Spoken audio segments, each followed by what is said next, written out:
me Wandile. Okay, my name is Wandile, Or and a lot of people butcher it and stuff. I call it waffle. I've heard a lot of versions.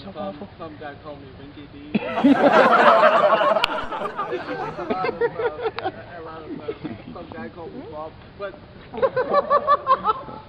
name that everyone can call me, and that is Nobe. So if you can't say Wandile, you can call me Nobe. Nobile. That's it. Nahum 1 verse 7. The Lord is good.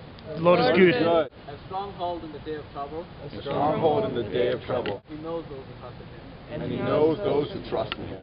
I want us to dissect this verse into 3 parts. Right. Everything I'm going to say will be based on one verse, and that is the Lord is good, a stronghold in the day of trouble, and He knows those who trust in Him. Now, when we look at the first part of the verse, it says that the Lord is good. The Lord is good. Well, if I had to speak about how good the Lord is, I'll probably take the whole day. Because the only reason why I'm standing in front of you today is because the Lord is good. The only reason why you are here today is because the Lord is good. If you would look at your childhood friends and stuff, you'd realize that some of them did not make it to college. Some of them probably passed away. But why are you the one to be here? Why are you the one to be pursuing a certain major, pursuing a certain degree? It's because the Lord is good. Have you ever woke up in the morning and wondered why you woke up and other people do not? That's because the Lord is good. Friends, when we look at the Bible, we see that God did a lot of good things. For example, Elijah prayed and fire fell down from heaven. That just shows the goodness of the Lord. And if I had to go on and speak about the goodness of the Lord, we'll probably be here for another day. So I'll move on to the second part, which says that He's a stronghold in the day of trouble. Now, a stronghold in the day of trouble. When we look at the book of Exodus, we see the story of the Israelites. Now, the Israelites had just come out of Egypt under slavery. So when they had just come out of Egypt, they were in this position whereby in front of them was the Red Sea. On both sides, there were mountains.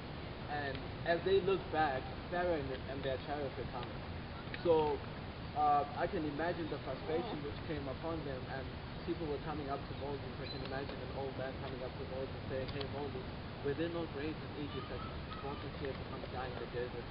And everyone was complaining because if they went up through the mountain, tried to run away and escape from the Egyptians, they were going to catch up with them. If they turned left again, there was another mountain. If they went back, they couldn't go back because the Egyptians were coming. So they were kind of stuck. And we see that Moses turned around to them and said, "The Egyptians you see today, you may never see again." And that's when God opened the Red Sea and turned it into a red carpet. That goes to show that God is a stronghold in the day of trouble. He is a stronghold in the day of trouble. Have you ever been in that type of a situation whereby you're faced with problems? When you turn left, your problem is there. When you turn right, your problem is there. When you look forward, the problem is still there. And when you look back, the enemy is coming. That's when you have to turn to the Lord. This goes to show that the Lord is good even in bad times. He is a stronghold in the day of trouble. Amen? Amen. The third part says that He knows those who trust in Him. He knows those who trust in Him. Now friends, a story is told of Halberta College. How many of you are familiar with Halberta College? With what? Halberta College. Halberta College. Yes. Halberta College is an Adventist college in South Africa. How many of you know what striking is? Striking. Can you tell us what striking is?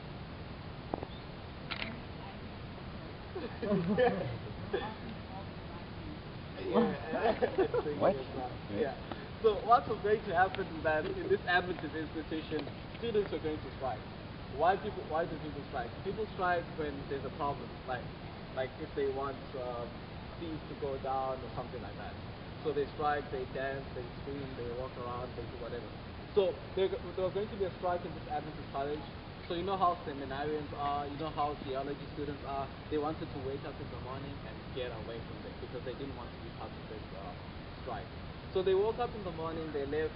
Now there's this guy by the name Pastor Bala. He's now the dean of Halberta College. So he woke up in the morning, he left, and he was on a taxi. And it so happened that as he was on this taxi, he she sat next to this other beautiful lady. And as they were sitting together, they started a conversation. I don't know about you, but I would have also started a conversation. So they started a conversation, started talking, exchanging numbers and stuff.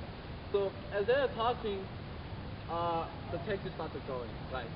So they're going to the same destination. They're going to a place called Amtata, right? So as they're going, the lady turns to Pastor Kuala and says, are you a Christian? So a lot of things came into his mind. He's like, should I say no? Yes, maybe, I think so, whatever. But he eventually said, yes, I am a Christian. And as soon as Pastor Kuala said, yes, I'm a Christian, the lady started bashing Christianity.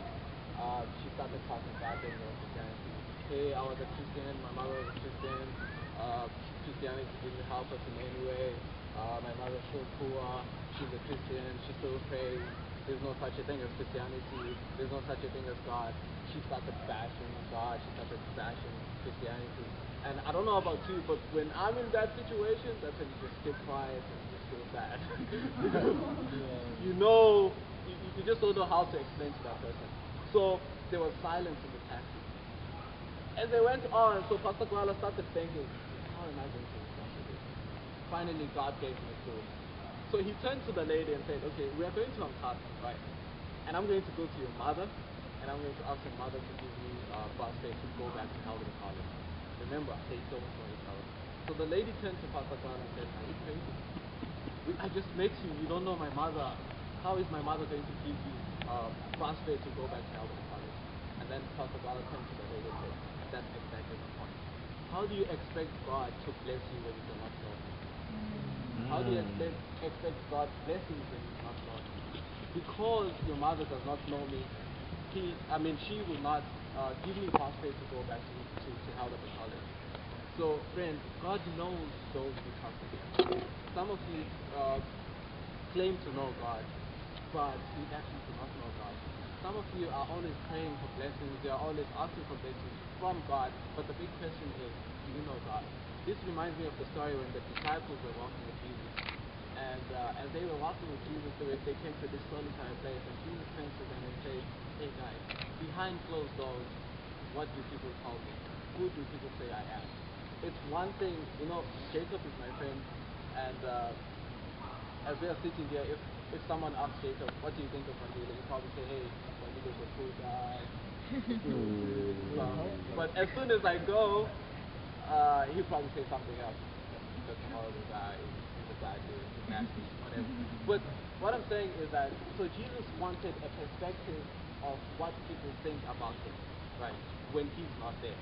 So he's like, okay, when I'm not there, what do people say I am? And then the disciples started shouting the answers. One said, hey, they say you're a prophet. Others say you're Elijah. And they started saying all these answers. And then Jesus changed the question and said, who do you say I am? Who do you say I am? And there was silence.